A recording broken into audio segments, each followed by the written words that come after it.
Good day mga kalakbay! Ito nga pala ang karugtong ng ating unang video. Sa part 1 ng biyahe natin, mula sa Totomas, Batangas hanggang Our Lady of Peña Francia sa Naga, nasubukan nga natin ang performance ng kanilang bagong Scania Touring. Pagdating sa lubak, ang power nito sa mga matatarik na kalsada.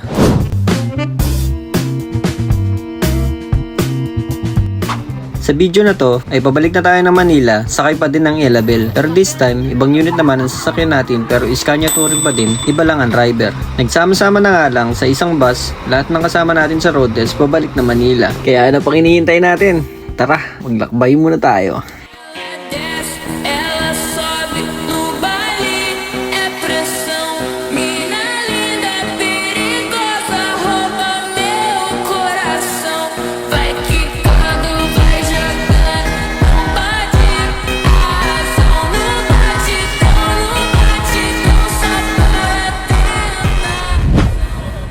Isa sa mga nagustuhan ko sa unit na to ay meron na siyang fast charging port kada upuan, which is perfect para sa malayong biyahe. Hindi rin siya ganun katagtag pag napapadaan sa mga malalim na lubak at walang kalampag sa loob ng unit.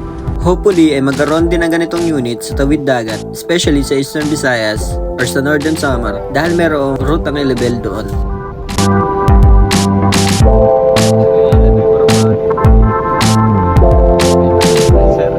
After ng photoshoot ay nagsama-sama na din ang lahat para kumain dito sa McDo at kasama din natin ang mga owner ng Elabel, which is sila Sir JP at Basadol. Sagot nga nila ang lahat sa road test maski ang food at accommodation, kaya laking pasasalamat natin sa Elabel Management para sa ganitong klaseng event.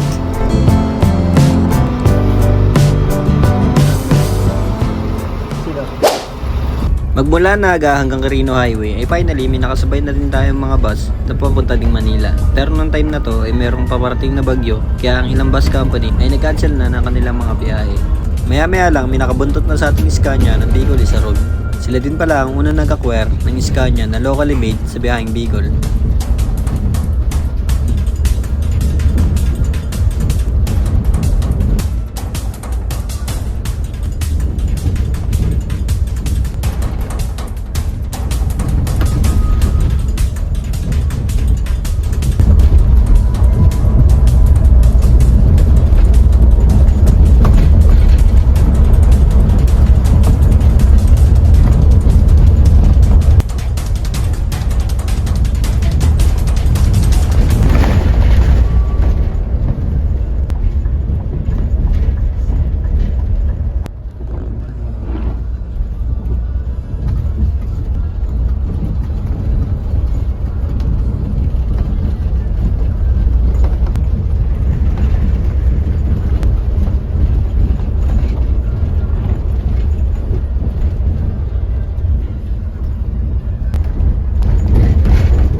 Ilang minuto lang ang nakalipas ay nakalayo agad ng bahagya ang Scania ng Bicol Isarog. Pero may isa pang bus ang nasa likod natin na gusto sumabay sa convoy.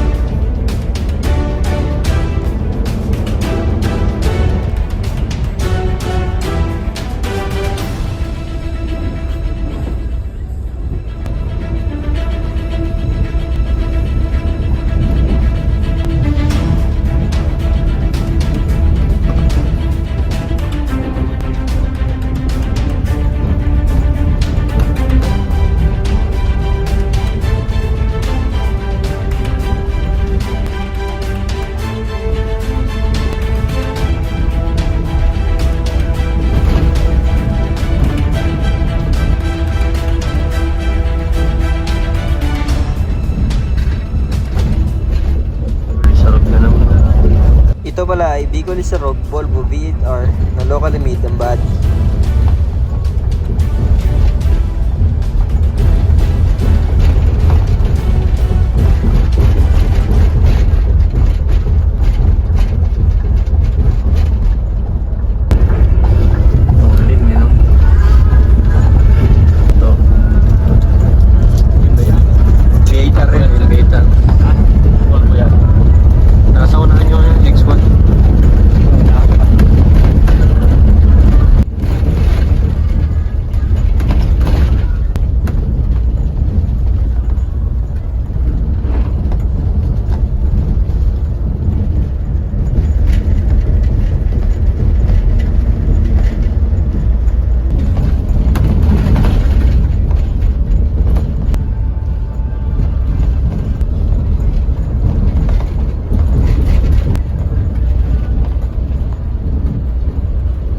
Nadaanan natin ang Scania ng Bicol Isarog at mukhang may nag-CR ng pasahero.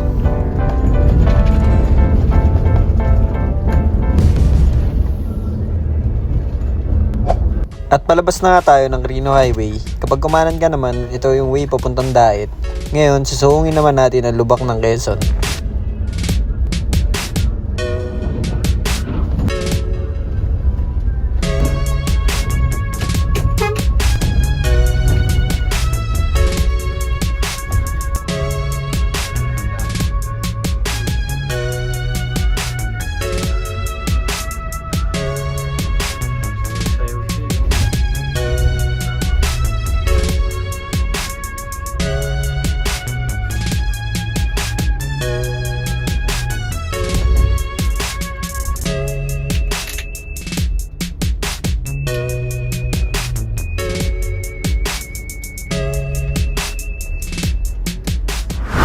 Naabutan din pala natin ng mga galing Bicol at ilang diet runner. Dito din natin masubukan kung gaano nga ba kalakas sa 400 horsepower ng Scania.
Maya-maya lang ay biglang nagpakita ulit ang Scania ng Bicol Isarog for the second time.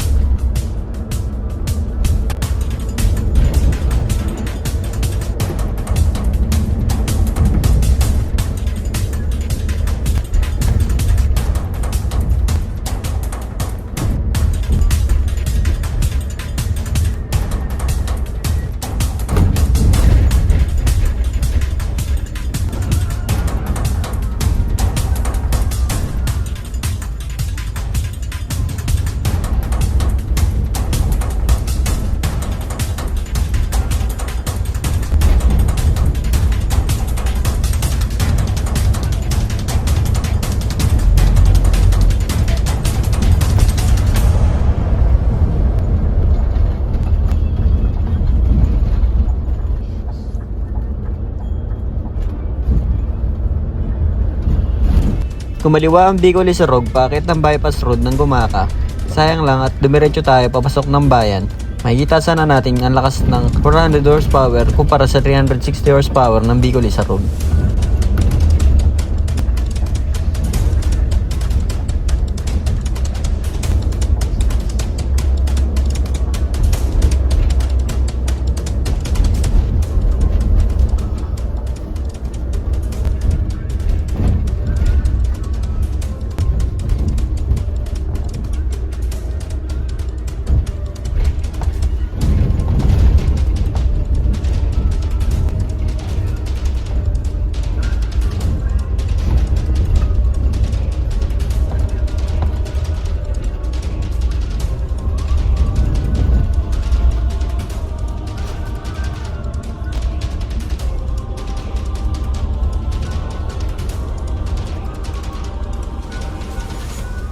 Sa mga oras na to ay kakwentuhan pala natin si Sir Gabsy. Maswerte tayong nakasabay natin sa isang bus ang isa sa mga iniidol nating bus content creator. Kasi sa maghintay ako. Sama na lang. Send ng email sa about extend na 4 p.m. plus even pagka 19 extend na 4 p.m. plus 6 a.m. Ayun nga.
dito ay paahon na tayo ng Antimonan to Pagbilao Road, samantalang ang mga light vehicle ay doon dumadaan sa Old Zigzag Road. Isa din to sa mga pinakadelikadong kalsada na madadaanan natin dahil sa matatarik na paahon at sinabayan pa ng mga malalalim na lubak sa kalsada.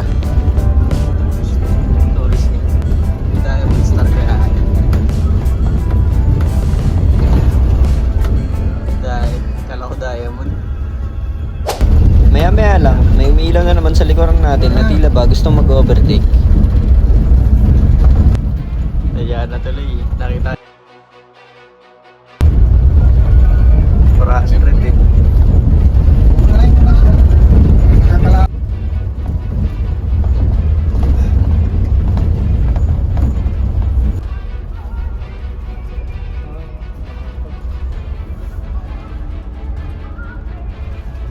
Naabutan tayo ng Scania ng Bicol Isarog. Ito yung kumaliwa sa bypass road. Nauna lang tayo ng ilang minuto dahil nataon na hindi traffic sa bayan ng Gumaka.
After ng ilang oras na biyahe ay narating na rin natin ang kanilang meal stop dito sa Pagbilao. Dito na rin magpapalitan ng mga driver magmula dito hanggang Manila.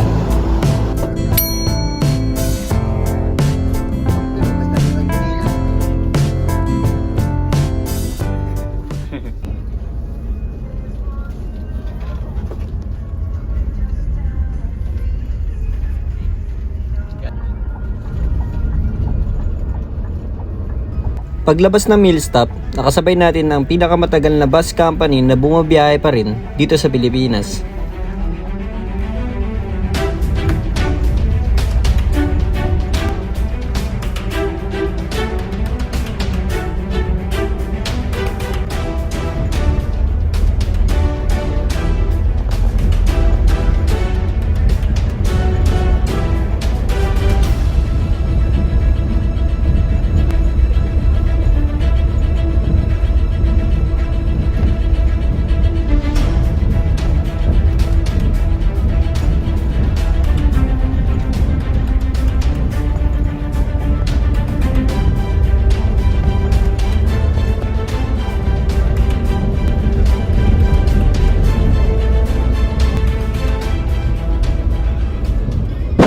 Sa di kalayuan ay natanaw natin ang legendary MAN diesel ng DLTV.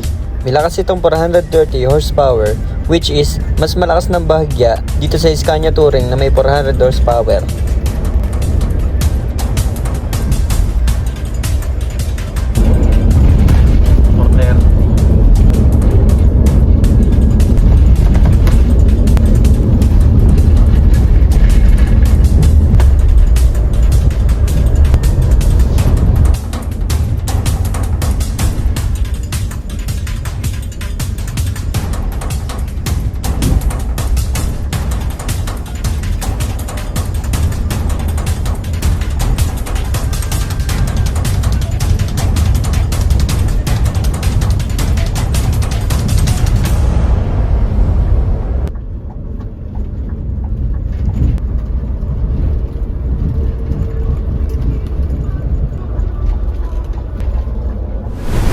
Andito na tayo sa San Pablo, Laguna. Ang akala ko ay nagtatapos na ang aksyon, pero may nakasabay tayong Volvo ng Peña Francia na galing ding Bicol.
Sa overall na naging biyahe natin sa Scania Touring ng Elabel, ang masasabi ko sa performance ng ganitong unit ay kung sa takbuhan ng usapan ay hindi ka mabibitin dito, napakalakas pa ng preno at kapag overlean ka ay may lalabas na warning at kusa itong babagal. Maganda din maglaro ang suspension nito at walang kalampag sa loob ng unit. Kahit sa ganong kapangit na kalsada, hindi ito matagtag. Meron din charging port kada upuan at mabilis itong magkarga compare sa ibang bus na nasakyan natin. Nagpapasalamat tayo muli sa Elabel Management para sa ganitong klaseng event. Hopefully ay magkaroon rin ng ganitong unit para sa Eastern Visayas.